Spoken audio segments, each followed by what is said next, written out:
दोस्तों आप सभी का नमस्कार है स्टडी आई कैन चैनल पे। मैं एस के कुशवाहा इस चैनल पे साइंस पढ़ाऊँगा और ये मेरा पहला वीडियो है। मैं आपको ये लेक्चर पढ़ाने से पहले अपने बारे में एक इंट्रोडक्शन देना चाहता हूँ। मेरा पूरा नाम सोनू कुमार कुशवाहा है।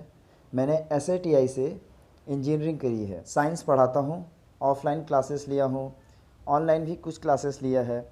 तो अब मैं इस चैनल पे आया हूँ, जैसा कि संदीप सर से हमारी बात हुई है और 2 दिन से इसी चीज़ का अनाउंस हो रहा था कि लेक्चर कब आएगा।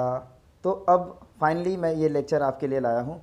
मैं स्टार्ट करूँगा सारे लेक्चर NCERT बेसिस पे दोस्तों, इसलिए क्योंकि NCERT बेसिस पे ही सारे एग्ज़ाम, चाहे वो कंपटीशन लेवल के हों, चाहे UPSC या PSC लेवल के हों, सारे बेसिक कॉन्सेप्ट NCERT से ही लिए जाते हैं। तो ये डिटेल वीडियो रहेगा। तो डिटेल वीडियो में मैं चाहूँगा कि NCERT के सारे कॉन्सेप्ट मैं आपको एक आसान भाषा में समझा सकूँ।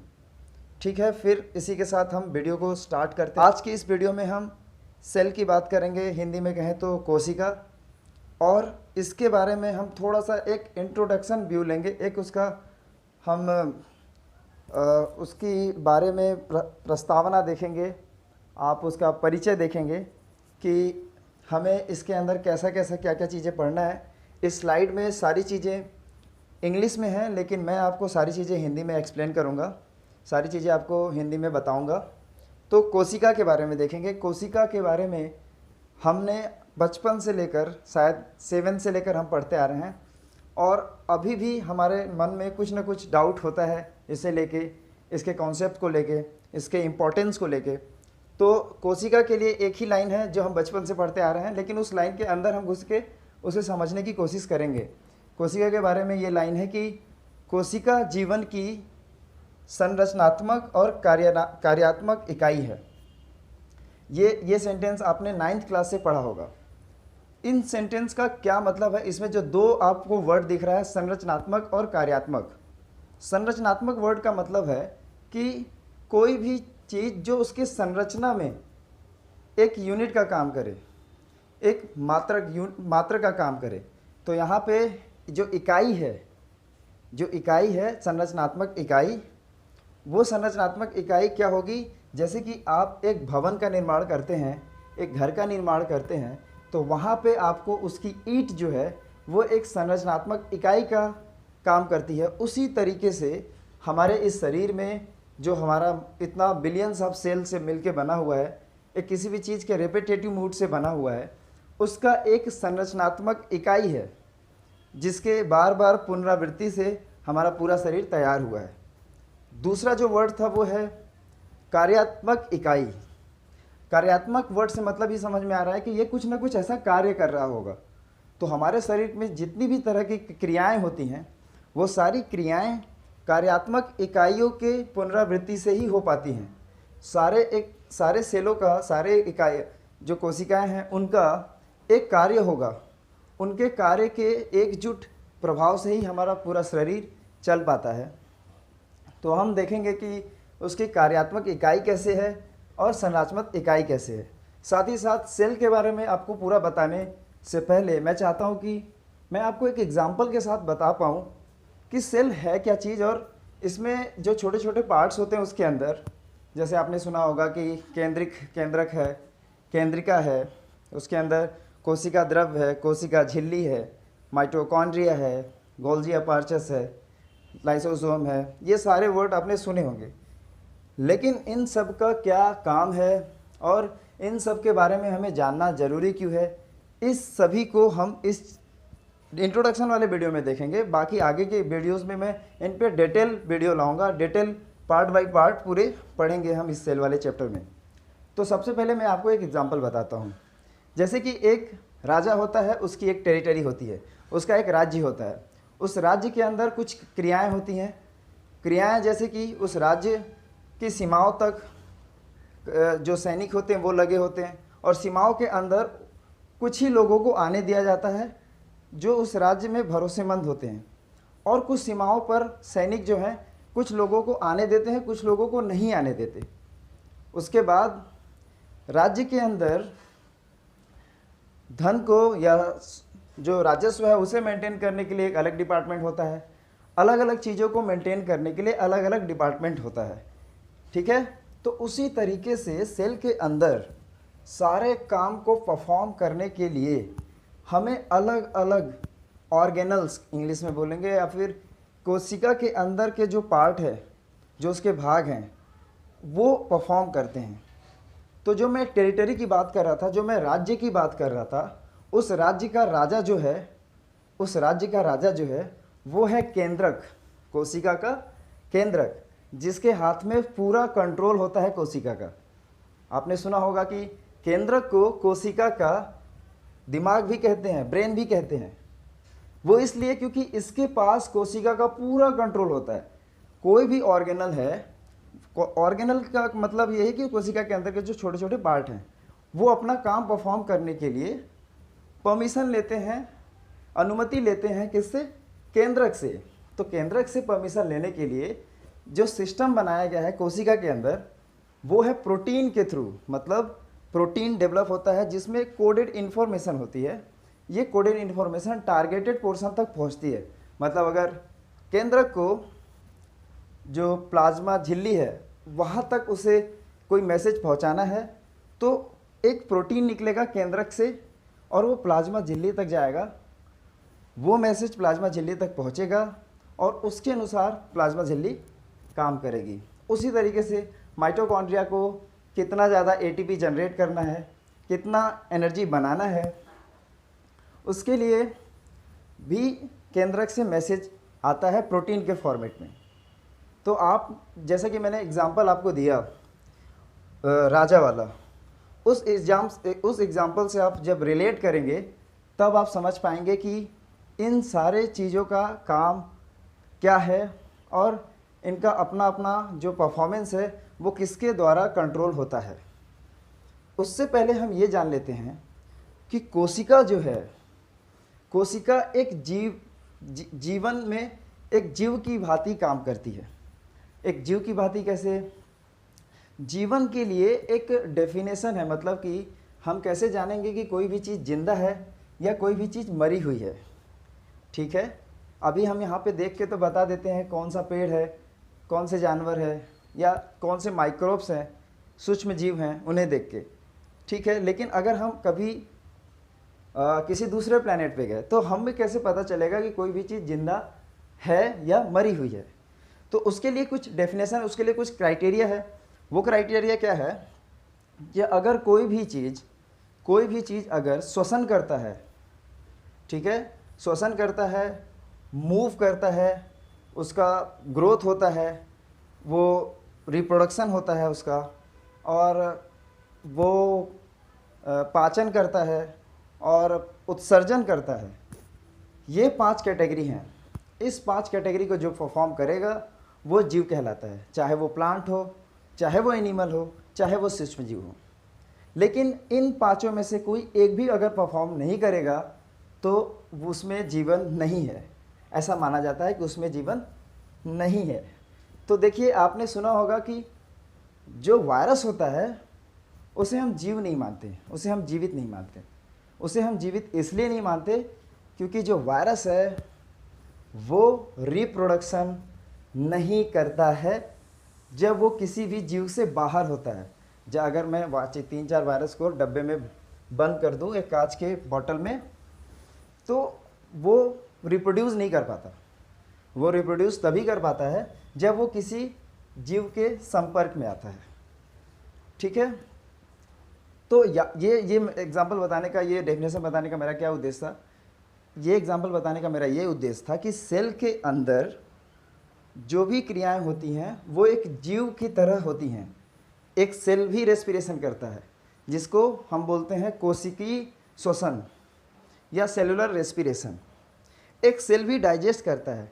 जब आपका खाना पचता है तो सेल तक पहुंचता है, ये खाना सेल तक पहुंचता है। ठीक है, जब ये खाना सेल तक पहुंचेगा तो सेल में ग्लूकोज जाएगा और आप जो सांसें लेते हैं, जो ऑक्सीजन जाती हैं आपके लंग के थ्रू, वो पहुंचती हैं सेल तक और उसे खाना बनाने में मदद मिलती है। तो यहाँ से भी आपको पता चल जाएगा कि सेल जो है वो खाने को डाइजेस्ट करता है, एटीपी फॉर्मेट करता है, और जो उत्सर्जन की बात है तो उत्सर्जन के लिए जो सेल है वो कुछ अमाउंट ऑफ CO2 निकालता है, नाइट्रोजीनियस प्रोडक्ट निकालता है, उसे हम यूरिन के माध्यम से और ब्लड के माध्यम से बाहर निकाल देते हैं उत्सर्जन तंतु से। तो वो सारे 5 परफॉर्मेंस जो मैंने बताया था फिर से बता देता हूँ आपको। श्वसन है, पाचन है, उत्सर्जन है, उसके बाद रिप्रोडक्शन है, ठीक है, और मूव है और ग्रोथ है। ये करना ही करना है, अगर ये जो नहीं करता वो जीव नहीं कहलाता। अब आपके दिमाग में एक सवाल आ रहा होगा कि प्लांट या फिर जो पादप होते हैं वो तो मूव नहीं करते, लेकिन कुछ ऐसे प्लांट आपने भी सुने होंगे, जैसे टच मी नॉट है, छुई मी बोलते हैं, उसे आप टच करोगे तो वो एक स्टिमुलेशन देता है, एक एक्शन आता है उसमें। और आपने एक और पीचर प्लांट का नाम सुना होगा, उसमें भी एक स्टिमुलेशन आता है। ये तब होता है जब हम कुछ एक्शन करते हैं, मतलब एक्शन का रिएक्शन। उसी तरीके से प्लांट ग्रो भी करता है। तो आप देख सकते हो कि ये सारी 5 चीज़ें जब जिसमें पाई जाएंगी वही जीवित होगा। तो सेल की डेफिनेशन इस वाले स्लाइड में आप देख पा रहे होंगे। इस वाले स्लाइड में सेल की डेफिनेशन ये है, cell is the basic structure functional unit of living organism. मैंने बता दिया था कि कार्यात्मक और रचनात्मक इकाई है। दूसरा है, in other words cell make of living things and carry out activity that keep a living things alive. तो मैंने आपको बताया कि जिंदा रहने के लिए जो एक जीव परफॉर्म करता है वही चीज़ एक सेल भी अपने लेवल पे परफॉर्म करती है। एक अमीबा का एग्जांपल ले लें। अमीबा या पैरामीशियम जो सिंगल सेलुलर होते हैं, उनके लिए आप देखेंगे कि उनका खाना भी और खाने के बाद उत्सर्जन भी, सारा काम एक सेल के अंदर ही परफॉर्म होता है। तो आप एक सेल को एक जीव की तरह मान के चलिएगा, और उसके अंदर के सारे काम होने के लिए उसके सारे ऑर्गेनल होंगे, उन्हीं के बारे में हम पूरा स्टडी करेंगे। तो इस वाले स्लाइड में सेल की डेफिनेशन थी। आई होप आपको थोड़ा सा अंदाज़ा हो गया होगा कि सेल है क्या और कहाँ तक हम उसके अंदर पढ़ेंगे। आपके दिमाग में ये चल रहा होगा कि अच्छा, अगर ये सेल है तो इसके अंदर डाइजेशन का काम कौन परफॉर्म कर रहा है, इसके अंदर रिप्रोडक्शन का काम कौन परफॉर्म करेगा, इसके अंदर उत्सर्जन का काम कौन परफॉर्म करेगा। ये आपके दिमाग में क्वेश्चन आएगा। तो इसका जवाब मैं आगे वाली स्लाइड में दूंगा। जो भी ऑर्गेनल मैं पढ़ाऊंगा उसमें आपको बताऊंगा कि ये है वो जो ये काम परफॉर्म करेगा, ठीक है।